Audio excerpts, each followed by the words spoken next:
"Will you kill my stepdad for me?" asked a 7-year-old boy as he walked into a biker bar with 7 crumpled dollar bills. The entire bar went dead silent. Richard, the chapter president, was the first to move. He knelt down to the boy's level. "What's your name, son?" he asked. "Tyler," the boy whispered, voice the size of a paper match. His lip was split.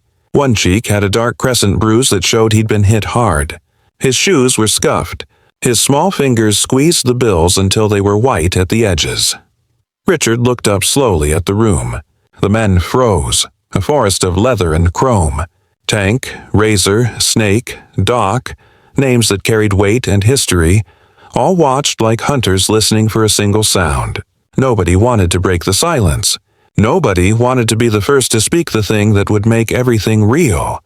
"Tyler," Richard repeated, softer now. "Where'd you get those?" "My stepdad. He beats me and my mom when he drinks," the boy said, and the words were simple and perfect in their horror. Tonight was real bad. Richard's jaw tightened. "Where does he live?" "The blue trailer. End of Maple Road. 2 miles that way." Tyler pointed with a hand that trembled. A dozen men exchanged a look that would have made a lesser man look away. Maple Road was the place you didn't go. The place where lights burned low and dogs barked and people kept their doors locked for reasons that weren't public. The bikers knew it by name because they'd heard its curses, seen the police cars drive by with their lights off, seen the men come back with trouble written in their eyes. Tank stood up. "Let's go handle this," he said, voice blunt as an axe. "Wait," Richard said, and the single word fell like a gavel. He stayed kneeling, looking Tyler in the eye, as if the boy's smallness gave him the right to stay gentle. "The kid asked us to kill someone for $7. The room didn't need Richard to explain why that mattered. If a 7-year-old walks into a biker bar in the dark, clutching change, asking for murder, that means every other door had been shut. That meant terror. It meant desperation. Razor spat into his cup. "Cops don't help these things until someone's dead," he said. "And sometimes not even then." Snake uncapped a folding knife and clicked it open with a sound that made everyone glance down. "Then we do it our way," he said, half joke, half threat. But the joke landed like a stone in a pond. Tyler's eyes filled with a strange mixture of hope and fear. Hope because someone was listening. Fear because what he wanted them to do was monstrous. Richard's hands were steady as he reached into his pocket and took out a pack of cigarettes he didn't light. He breathed in the night through the silence. "Call Doc," he said. Doc came forward, not because anyone ordered him, because family moved in that bar as surely as blood. He examined the child with a practiced calm that had once been used on ER patients and on men who'd bitten their tongues. He felt the ribs, listened to the chest. "Broken ribs," Doc said quietly, and the word echoed like an indictment. "Maybe internal." "He's in bad shape," men swore. The bar shifted as if the earth under it had moved. Where before there'd been muffled laughter and the scrape of chairs, now there was a different soundtrack.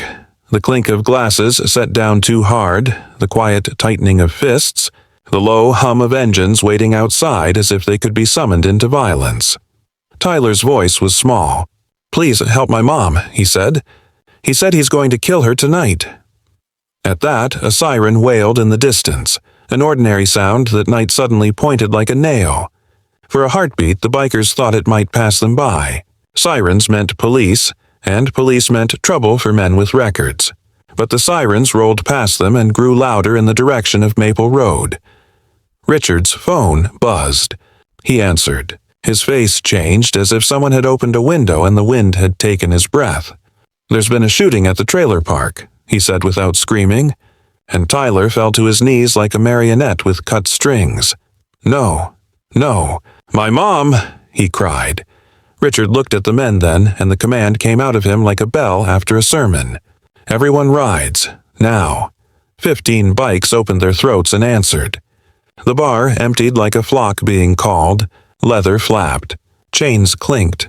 Tyler climbed onto Richard's back and held on like the straps around his heart. They cut through the night.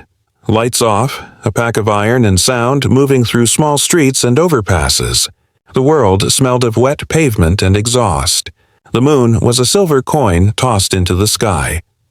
When they arrived, the trailer park was a riot of blue and red lights and the staccato noise of human panic. Police cars lined the road in a way that suggested hurt and caution. Ambulances had their doors open.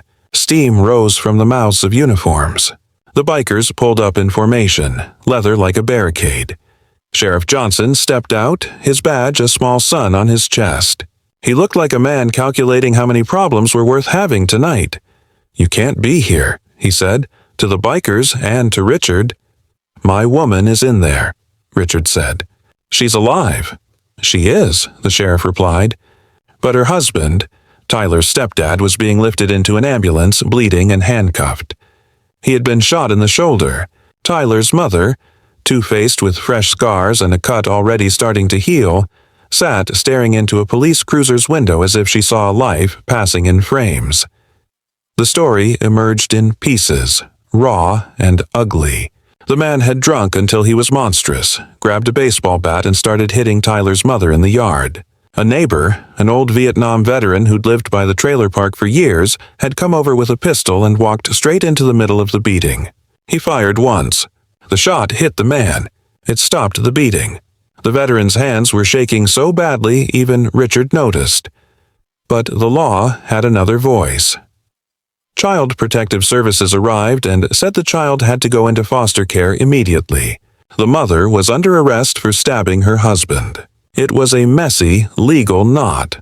Someone had defended a life and the system saw knives and legal paperwork before it saw love or damage. Tyler screamed, "No! Don't take my mom!" He clung to Richard's leg like a soldier to a bunker. A social worker reached forward, hands professional and frightened.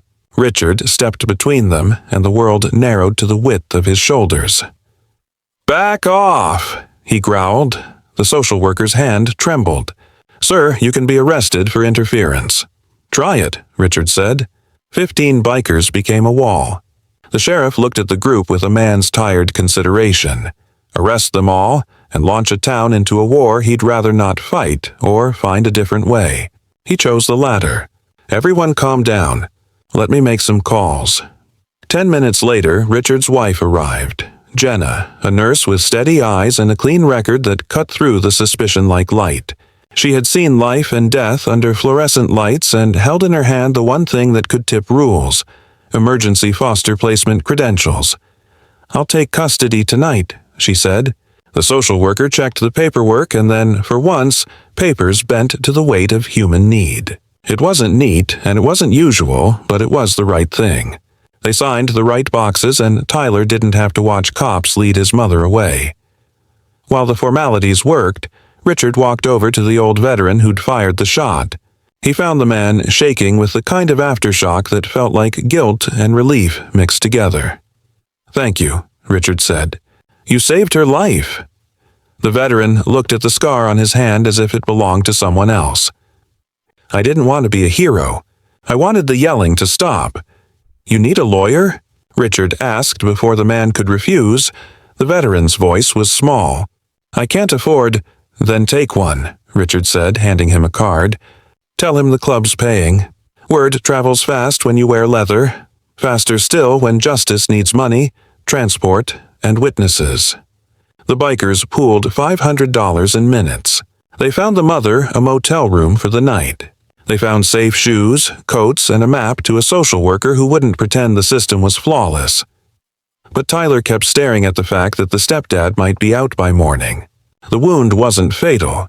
Bail could be posted. Men like that sometimes walked free, and threats leaked out like bad smoke. He'd be back. It's easy to believe that a child would want the man gone forever. It's easy to believe vengeance is the only answer. That's why what happened next cut through assumptions like a lantern through fog. Tyler reached into his pocket and pulled out a phone. A thrift store rectangle with a cracked screen. He said, almost shyly, "My real dad gave me this. He told me to record if bad things happen." On the screen were 17 videos. Not edited, not dramatic. Just footage, hands grabbing, a back turned, a face contorting with shame. Timestamps, dates. 6 months of private terror. The room went quiet, the way a church goes quiet when the priest speaks the name of God. Doc's eyes narrowed. The sheriff leaned forward, and the one man who could write the rest of this story, the prosecutor, stared until his face changed color. Evidence, clear and human, can turn a night of rumors into a courtroom of consequences. The prosecutor added counts, heavy and precise, and bail that the man could not afford. $500,000 now rose between him and the world he'd terrorized, but the story didn't end with court papers and fines. Raw pain has a way of calling other wolves. Brothers of the Stepdad, men tangled in the trailer park's economy of fear, arrived the next day asking for blood. Threats were whispered in motel parking lots like winter's wind. They came to the motel where Tyler and his mother were staying. They expected an easy night. They were met instead by 15 men in leather, patient and terrible, standing in a parking lot as if the law itself had grown teeth. What happened there is told differently, depending on who tells it. Some say the meth dealers ran and never came back. Others whisper darker endings. Richard smiles in a particular way when asked and says, "They relocated for health reasons."